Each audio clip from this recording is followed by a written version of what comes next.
विठ्ठल विठ्ठल मित्रांनो, विठ्ठल नामाचा गजर, विठ्ठल रुक्मिणीची पवित्र भक्ती आणि आपल्या वारकरी परंपरेतील संतांच्या प्रेरणादायी कथा ऐकण्यासाठी तुमचं मनापासून स्वागत आहे. मी डॉक्टर ऐश्वर्या आणि हा आहे आपल्या भक्तीचा छोटासा प्रवास. जय हरी विठ्ठल. मित्रांनो, आजच्या या भागाची सुरुवात आपण विठ्ठल या नावाच्या सुंदर अर्थाने करूया. विठ्ठल या नावातही एक गूढ आणि आध्यात्मिक अर्थ सांगितला जातो. वि म्हणजे विधाता म्हणजेच ब्रह्मदेव, ठ म्हणजे नीलकंठ म्हणजेच भगवान शंकर आणि ल म्हणजे लक्ष्मीचे पती म्हणजेच भगवान विष्णू.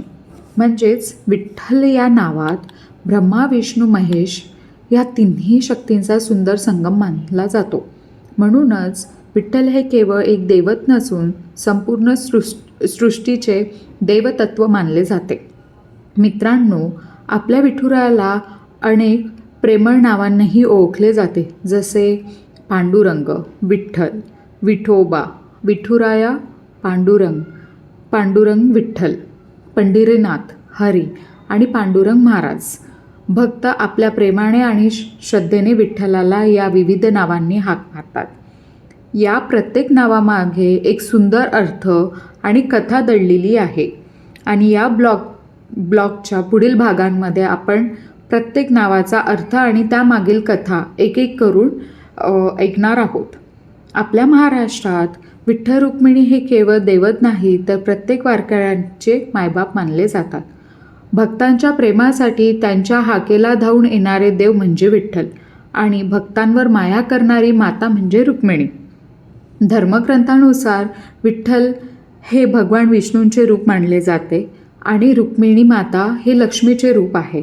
पण आपल्या वारकरी परंपरेत विठ्ठलाची भक्ती हे केवळ देवाच्या रूपापुरती मर्यादित नाही, तर ती प्रेम, समता, सेवा, साधेपणाची शिकवण देणारी एक सुंदर जीवन पद्धती आहे. विठ्ठलाचे एक खास वैशिष्ट्य म्हणजे त्यांचे स्वरूप. हात कमरेवर ठेवून विठेवर उभा असलेला विठोबा हे भक्तांचे अद्वितीय प्रतीक आहे. या रूपामागे एक सुंदर कथा सांगितली जाते. भक्त पुंडलिक आपल्या आईवडिलांची अत्यंत भक्तिभावाने सेवा करत होते. त्यांच्या या सेवेवर प्रसन्न होऊन विठ्ठल त्यांच्या भेटीस आले. पण त्यावेळी पुंडलिक आईवडिलांच्या सेवेत इतके मग्न होते की त्यांनी विठ्ठलाला बसण्यास एक वीट पुढे केली आणि थोडा वेळ थांबण्याची विनंती केली.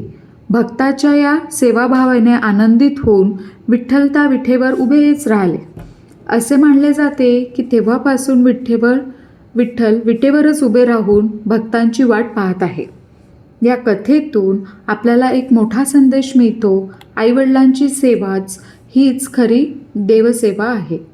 आपल्या संतांनी विठ्ठल भक्तींचा सर्व सामान्य लोकांपर्यंत पोचवला. संतांनी अभंगाच्या माध्यमातून सांगितले की देव दूर कुठेही नाही, तर तो आपल्या मनात आहे. जर प्रेम, ममता, करुणा, श्रद्धा असेल तर विठ्ठल आपल्याला प्रत्येक ठिकाणी अनुभवता येतो. वारकरी परंपरेत नामस्मरणाला खूप मोठे स्थान आहे.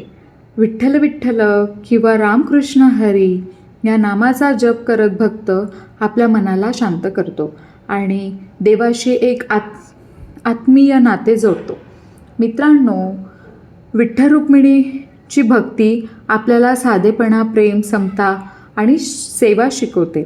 भक्ती म्हणजे केवळ पूजा नाही, तर चांगल्या विचारांनी आणि चांगल्या कर्मांनी जीवन जगणे हीच खरी भक्ती आहे. आजचा हा भाग इथेच थांबवूया. पुढच्या भागात आपण जाणून घेणार आहोत संत म्हणजे कोण आणि संतांचे जीवन आपल्याला काय शिकवते. तोपर्यंत माझ्यासोबत नामस्मरण करा. जय हरी विठ्ठल.